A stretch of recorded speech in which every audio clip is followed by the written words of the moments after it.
भोजपुरी के power star Pawan Singh ji और trending star Khesari Lal Yadav, इन दोनों में से कौन सुपरस्टार है जो इस समय सबसे महंगे गाड़ी से चलते हैं और कौन कौन से गाड़ी से चलते हैं, इस वीडियो में हम यही जानेंगे। तो वीडियो में लास्ट तक बने रहिएगा। जी हाँ, नमस्कार दोस्तों, आप सभी लोगों का स्वागत है हमारा चैनल BFC एवरग्रीन में। वीडियो को आगे देखने से पहले लाइक करिएगा, चैनल पे नए हैं तो सब्सक्राइब करिएगा और घंटी को ऑल पे सेलेक्ट करके वीडियो को शेयर जरूर करिएगा। जी हाँ दोस्तों, आप लोगों को बता दें कि भोजपुरी के पावर स्टार पवन सिंह जी, इनका एक भी ऐसा गाना नहीं है जो कि मार्केट में फ्लॉप हो जाए।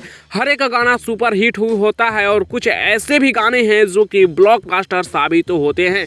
वहीं पे बात किया जाए ट्रेंडिंग स्टार खेसारी लाल यादव के बारे में, तो इनका लगभग गाना ट्रेंडिंग में जाता ही है और इनका भी गाना हिट होता है। वैसे अब बात किया जाए इन दोनों में से सुपरस्टारों के बारे में, इन दोनों का कौन से गाड़ी से ये दोनों चलते हैं और सबसे महंगा गाड़ी से कौन चलता है, तो सबसे पहले बात किया जाए खेसारी लाल यादव के बारे में, तो खेसारी लाल यादव इस समय अपने फॉर्च्यूनर से चलते हैं जिसकी प्राइस है मॉडिफाई कराकर लगभग 85 लाख रुपए। जी हाँ दोस्तों, 80 से 85 लाख रुपए की फॉर्च्यूनर का यूज कर रहे हैं इस समय खेसारी लाल यादव, जबकि पावर स्टार पवन सिंह जी इस समय अपने रेंज रोवर से चलते हैं जिसकी प्राइस लगभग 1.5 से 2 करोड़ रुपए है। जी हाँ दोस्तों, 1.5 से 2 करोड़ रुपए की रेंज रोवर से पावर स्टार पवन सिंह जी इस समय चल रहे हैं।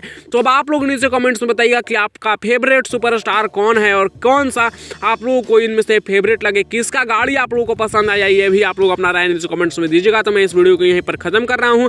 वीडियो पसंद आएगा तो लाइक शेयर सब्सक्राइब करिएगा और ऐसी और भोजपुरी की इंटरेस्टिंग वीडियो देखने के लिए आप हमारे चैनल BFC एवरग्रीन को सब्सक्राइब जरूर करिएगा।